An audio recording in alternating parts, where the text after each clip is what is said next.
Vamos trazer os últimos jogos daqueles que brigam contra o rebaixamento? Vamos trazer. A galera tá ansiosa para saber quem tem os confrontos mais complexos, quem tem os confrontos mais fáceis, quem tem vida mais dura, quem tem vida mais fácil daqui para frente. Então, nada melhor do que apresentarmos os próximos duelos daqueles que brigam contra o rebaixamento. É claro que se nós olharmos a tabela, Jordão, teríamos que falar de pelo menos 9 times que estão brigando contra o rebaixamento, mas é muito time. Então selecionamos os principais, aqueles que são os favoritos para o rebaixamento nessa altura do campeonato, Jordão. Exatamente, nós separamos as equipes que estão com 45 pontos menos na tabela do Campeonato Brasileiro. E são justamente Fortaleza, Santos, Vitória, Internacional e Ceará. E vamos aos compromissos de cada um nesta reta final do Campeonato Brasileiro. O Fortaleza, que vai encerrar a sua participação na competição contra o Corinthians em casa e depois Botafogo no Newton Santos. O Peixe vai jogar contra o Juventude fora e depois termina o campeonato contra o Cruzeiro. Já o Vitória vai jogar contra o Bragantino fora de casa e depois encerra o Campeonato Brasileiro contra o São Paulo no Barradão. O Internacional também vai enfrentar o São Paulo, porém é na penúltima rodada, jogando na Vila Belmiro e depois termina sua participação no Brasileirão jogando contra o Bragantino no Beira-Rio. Já o Ceará tem uma sequência pra lá de complicada. Vai enfrentar o líder Flamengo fora de casa e termina a competição enfrentando o Palmeiras, até então vice-líder da competição. Jordão, olha, claramente, né, você analisando essa sequência de jogos de todos os 5 times que você coloca aí, Fortaleza, Santos, Vitória, Internacional e Ceará, a sequência menos complexa é a do Santos. É a do Santos. A sequência menos complexa é do Santos. Fortaleza pega o Corinthians em casa e o Botafogo fora. Ou seja, Fortaleza não é melhor que nenhum desses dois times. O Santos pega o Juventude já rebaixado e o Cruzeiro sem nenhum objetivo no campeonato, tendo o Cruzeiro 3 dias depois o Corinthians numa Copa do Brasil. Ou seja, o Santos é favorito nas 2 partidas. O Vitória pega o Bragantino em casa, o Bragantino ainda com chances de Libertadores e tentando e precisando somar pelo menos um ponto para escapar matematicamente do rebaixamento, e pega o São Paulo em casa. Então, o Vitória tem dois adversários complicadíssimos. 2 adversários complicadíssimos. Bragantino fora e São Paulo em casa. O Internacional, atenção, o Internacional tem o São Paulo na Vila Belmiro e o Bragantino em casa. Eu acho que a vida do Internacional, olhando em termos de adversários, é a segunda menos complexa.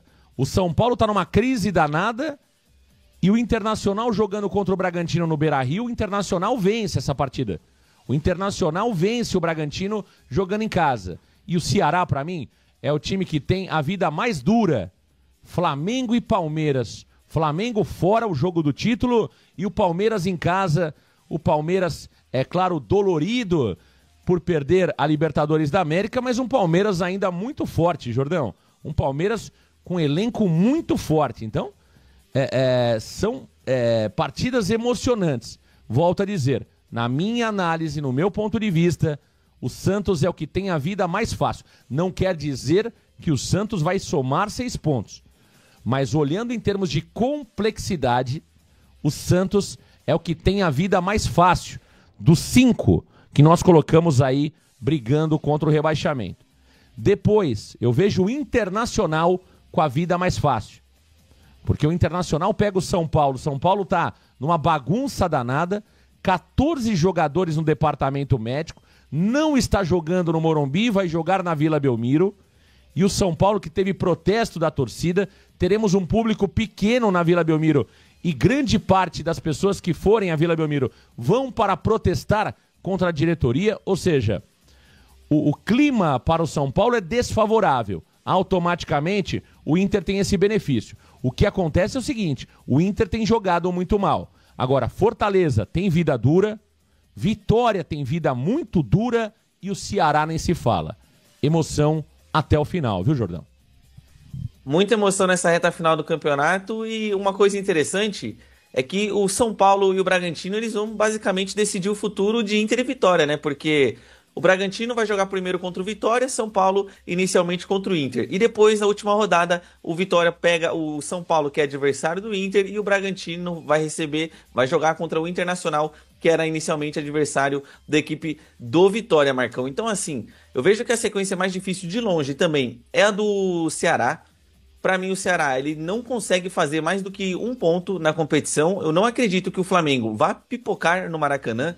É o jogo do título. E mesmo que o Flamengo vá com as reservas, Marcão, a gente que já jogou contra o Flamengo 2 vezes esse ano, olha o nível dos reservas do Flamengo, né? Por exemplo, sai o Carrascal, eles têm o Saul no banco de reservas. Sai o Samuel Lino, entre o Luiz Araújo, sai um outro atacante, eles têm o Everton Cebolinha. Então, mesmo que sejam os suplentes do Flamengo, para mim eles vão vencer sim o Ceará, se sagrar campeões do Campeonato Brasileiro. E a segunda trajetória mais difícil para mim é a do... Olha, com base no desempenho, Marcão, acredito que seja a do Inter. Porque o Internacional é um time que se mostrou ser um time frágil tanto em casa quanto fora. Por que eu deixo o Fortaleza ainda à frente? Porque nessa 37ª rodada de quarta-feira, para mim o Fortaleza tem o melhor cenário junto ao Santos. O Santos vai jogar contra um time rebaixado, que é o Juventude, e o Fortaleza vai pegar um time descompromissado, que é o Corinthians. O Corinthians fora de casa é um time muito ruim. Em casa, eles já dão indícios de que eles escolhem os jogos, né? Eles passam essa impressão para o torcedor corintiano, principalmente, de que, bom, nesse jogo a gente vai jogar, nesse jogo não importa tanto, vamos deixar de lado. Por isso que eu vejo que o Fortaleza, na próxima rodada, junto ao Santos, são os que mais têm condições de conseguir 3 pontos na tabela. E a terceira sequência mais difícil para mim vai ficar como a do Fortaleza, claro, depois do Internacional. E para mim, Santos e Vitória, Marcão, tem uns cenários um pouquinho mais favoráveis, claro. O Vitória, eu acho que vai ter um jogo difícil contra o Bragantino, porque é fora de casa. Porém, na última rodada contra o São Paulo, eu particularmente, pensando com a cabeça do torcedor santista, jamais contaria com o tricolor paulista nessa reta final. Porque, primeiro, é um time frágil fora de casa também. Segundo, é uma equipe que tem inúmeros desfalques. O próprio Crespo disse que na próxima temporada, quando forem atrás de contratações, precisam de jogadores que tenham físico e saúde para estarem dentro de campo. E o Vitória a gente sabe que está em plenas condições, principalmente táticas e físicas, nessa reta final, Marcão. Por isso que eu acredito, até fiz uma projeção rápida aqui de cabeça. Para mim o campeonato vai terminar assim, ó. O Fortaleza, nessas 2 próximas rodadas, faz 4 pontos. Para mim o Santos também faz 4 pontos. Vai empatar com o Juventude e ganhar do Cruzeiro. Para mim o Vitória faz mais 3. O Internacional fará 3 e o Ceará apenas 1. Tá aí. Nessa conta que você faz, Jordão, pelo que eu entendi, na sua conta estão caindo Fortaleza e Ceará, é isso? Tá caindo, exato.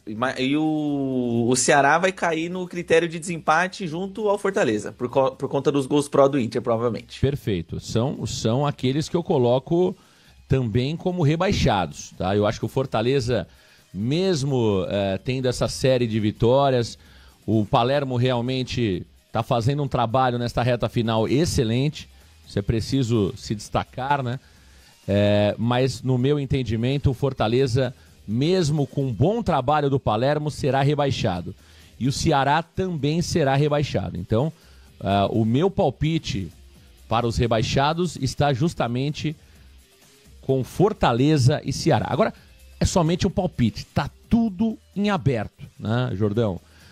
E já falando sobre Santos e Juventude, Jordão, existe um burburinho danado que o Juventude pode vir com um time alternativo, que o Juventude pode realmente ali colocar um time misto para a partida contra o Santos Futebol Clube. O Rondinelli, que era o diretor de futebol do Juventude, foi desligado, foi mandado embora. A torcida do Juventude pede para que os jogadores entreguem nas redes sociais. Quero falar primeiro do Juventude, Jordão. Como vem o Juventude para esta partida? Pode pintar um time alternativo? Pode pintar um time reserva? Ou o Carpini vai colocar aquilo que tem de melhor e vai tentar a vitória mesmo já estando rebaixado, Jordão?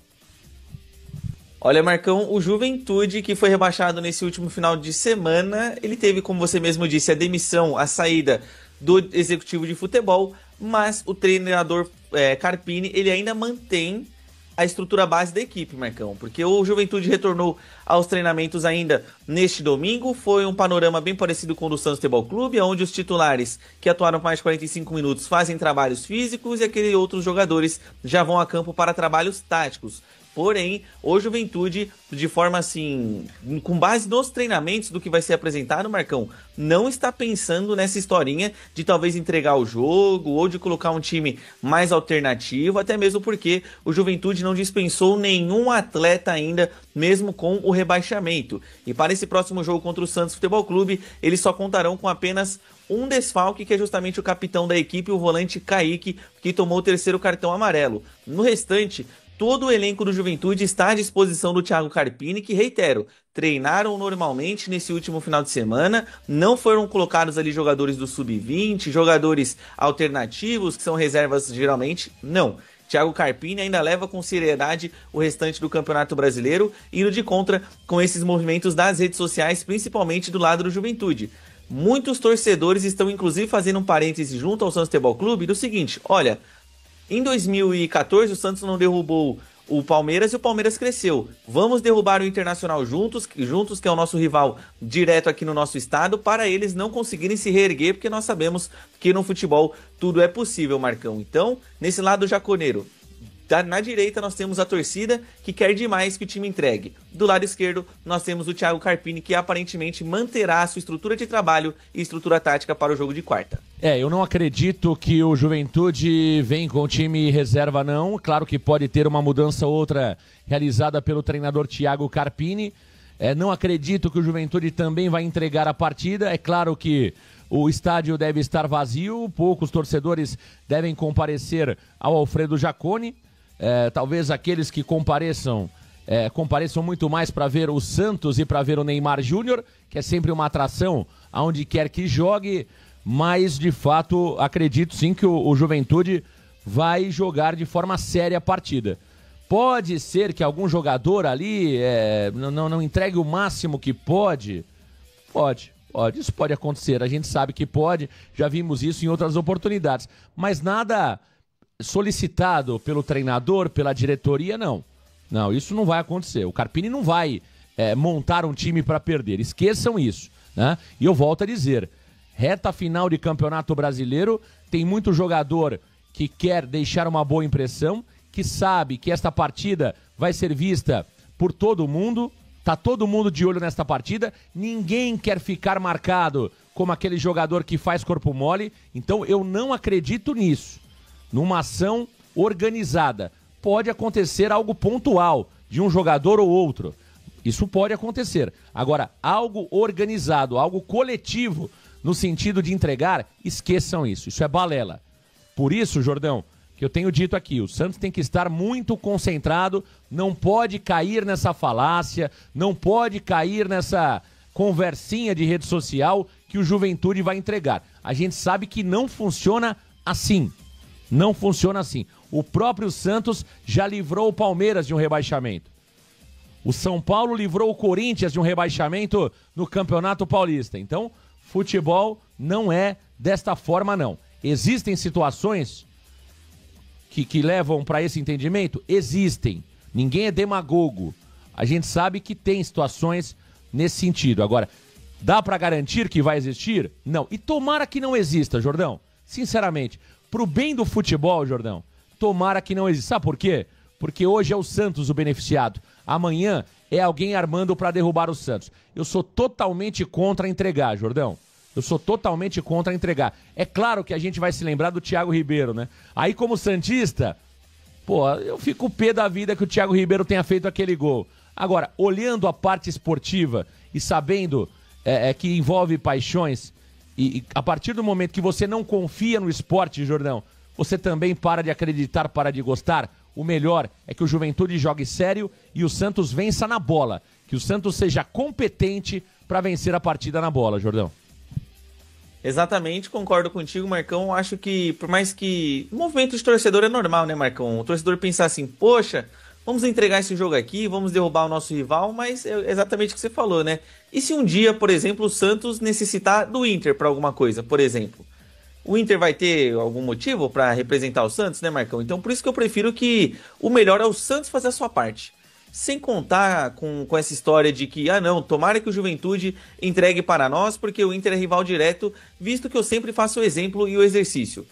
Em 23, todo mundo imaginava que o Fluminense fosse entregar para o Santos. Que o Fluminense fosse chegar na Vila Belmiro ali, fazer um joguinho um pouquinho mais morno, sem tantas obrigações, já eram campeões da Libertadores e se preparando para jogar o Mundial de Clubes. O que aconteceu? Fluminense 3, Santos 0. Simples. Aquele jogo, Marcão, o Santos tomou um passeio do Fluminense e cabia muito mais. Então por isso que não existe essa história de entregar, Marcão. Pelo menos pode existir essa história, mas eu acho que os jogadores não têm que levar isso como fator primordial para o seu desempenho.